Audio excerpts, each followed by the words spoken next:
Well, here's a question many of you are asking. Is the COVID-19 surge winding down?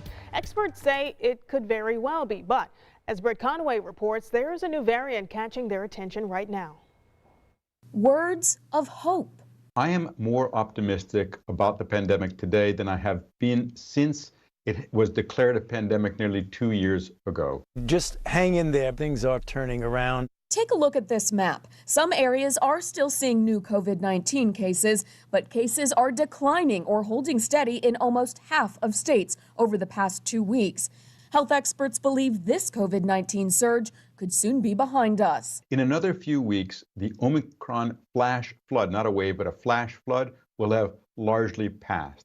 But now there's a new concern, a spin-off of the Omicron variant called BA2, which is gaining ground in some countries like India and Denmark. It doesn't appear to be substantially different with regard to transmissibility. But if you look at severity of cases and you look at the data from Denmark, it doesn't appear that the cases that are with the new variant, the sublineage of Omicron, are any more severe. Pfizer and Moderna are both working on Omicron-specific vaccines, possibly for the fall or even earlier.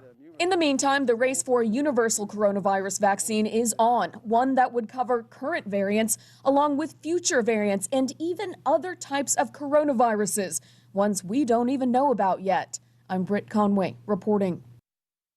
And Indiana's COVID crisis is looking up. IU Health is still dealing with hundreds of COVID patients at its 16 hospitals, but operations are beginning to normalize. So they're planning to resume elective surgery soon. That's good news for other Hoosiers with non-COVID related health issues. Our Dustin Grove has that update.